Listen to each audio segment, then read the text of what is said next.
Federal Reserve. Yesterday, the Fed cut interest rates by 0.25.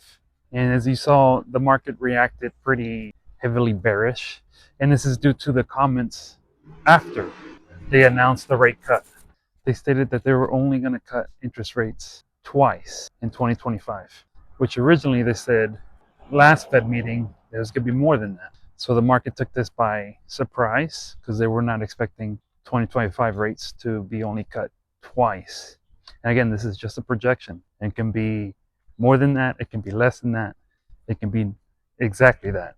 But based on the inflation numbers for November, inflation increased by 0.3%. So the Fed's a little nervous about that because their magic number where they want to keep inflation at is 2%. Right now it's at 2.7. So based on what they're doing is not, they don't like the increase. Now there's pros and cons to cutting interest rates. One big one is obviously it stimulates more borrowing. Companies want to get as much as their capital from loans, cheap money. Same thing from you. Let's not even think about it from a company perspective. Let's say about you. Car loans, credit card rates, mortgages all get cheaper. So what does that mean? If you go out and get a new house and it's way cheaper to get the loan, you'll be able to afford more, bigger house. With that, you're going to have to go out, purchase new furniture, maybe hire some contractors to get some updates done on the house that you don't like, that you need to fix on the house. With cheaper loans, as you saw in 2020, when the Fed funds rate was close to 0%, 30-year loan mortgages were down to 3%, some even 2.5% if you got it early during COVID. What that made is the real estate market go crazy. My wife and I were shopping for a home in 2021, and it was a frenzy. There was not a lot of houses for sale, and if they were, it was a long line of potential buyers that were willing to bid above $50,000 asking. So houses started selling way expensive here in Houston, Metroplex area, and it just drove up the housing market, which made homes unaffordable because it kept people would come in and say, "Hey, I want this house, 50K, 50K above asking. Doesn't matter, I want it." So, and especially if people came in with cash, there's no appraisal needed on the house. You can buy a house for whatever amount you want if you're not getting a loan from the bank. With that, also the real estate went up. It's because again, companies want the same thing. They want to be able to get cheap money, so they invest in their R&D department, hire more employees, just overall economic growth. Which you're probably standing there wondering, okay, well, why is that a bad thing? Well, there's also a flip side to that coin. Inflation rose. As we know now, there's complications, there's consequences to bringing down the interest rate so low. As you know, I've noticed what used to cost 24 pack of eggs used to cost maybe $2. Now it's up to $4 or $5. So that's an impact on everything else. Cars are more expensive, housing's more expensive, labor is more expensive, as the consequences of having the Fed funds rate as close to zero. And like I mentioned earlier, real estate was out of reach for a lot of people because it was just so expensive, and people were coming in, which we only shopped for homes in our budget. But if someone came in and offered 50K above asking, then we couldn't afford it anymore, right? Of course the seller's going to go up to that. It made a seller's market of all the real estate.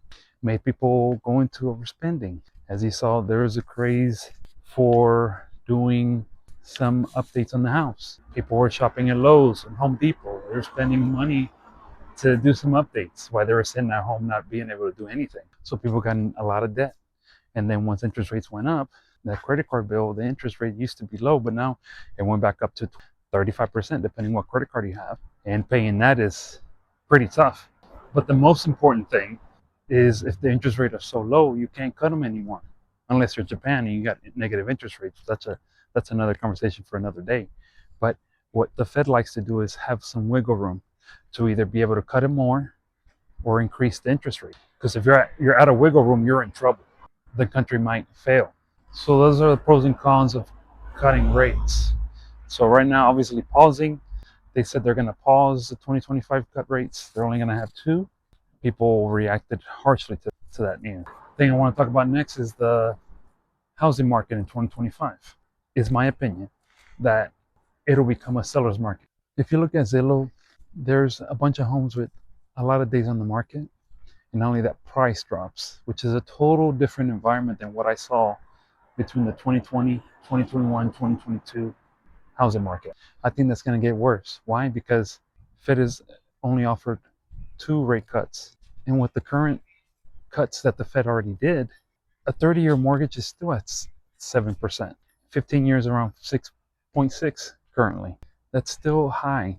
And as you know, the interest rate factors the monthly mortgage payment. So it's my opinion that it's going to be a seller's market. So if you can hold out on buying until mid 2025 or late 2025, then you should get a good price on the house. Now, always obviously keep in mind that you have to be able to afford that mortgage at that high rate. But sellers are going to have to drop the price because most people are not going to be able to afford it, be able to pay that high real estate price with the high interest rate. So with that causes more houses to be in the inventory, more houses to be longer days in the market, and more homes having price drop. So there's going to be a lot less buyers, a lot more sellers. So it'll be a buyer's market. Now the Trump administration, based on the history, based on the first term, will put pressure on the Fed. As you recall, December 2019, he was yelling at the Fed to cut the rates. And the market took a big nosedive in December 2019 because the Fed said they're not going to cut rates. But I think that Trump is going to be super busy with undoing everything that the Democrats did, that he won't get to the Fed till late 2025.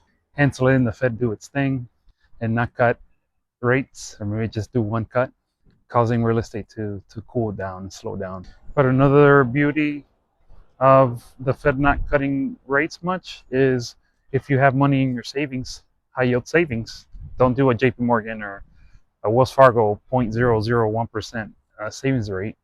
Obviously, if you're an Ally or any high yield savings account, it'll stay high yield. It'll stay at a high rate, which is probably at 3.5 or 4% or plus, which is good news for savers. But what that's also gonna do is people are not gonna want to spend money because first of all, it's expensive to get a loan and to get financing. So they're just gonna want to in their savings, which hence slows down the economy, which that leads to my next topic is the stock market. Where will the stock market be in 2025?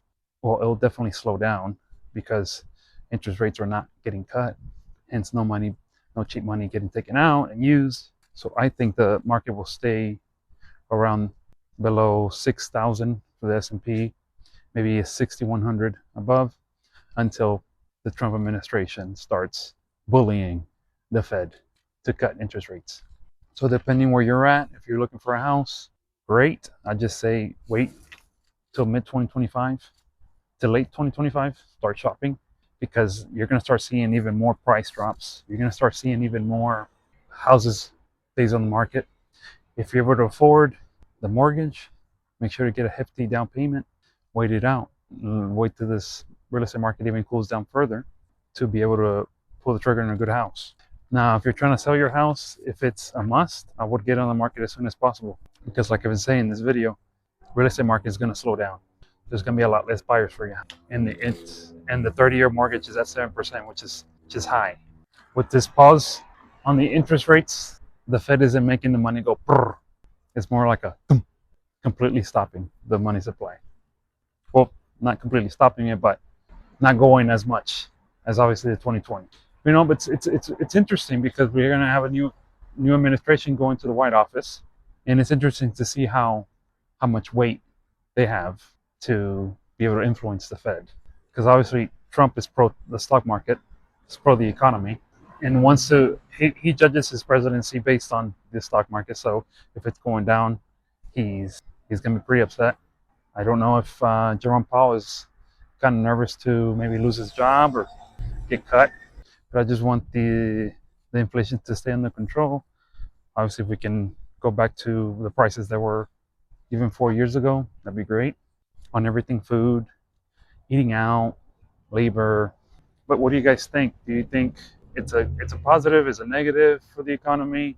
Is a positive for buyers? and the real estate market is a positive for sellers in the real estate market, let me know. Until next time.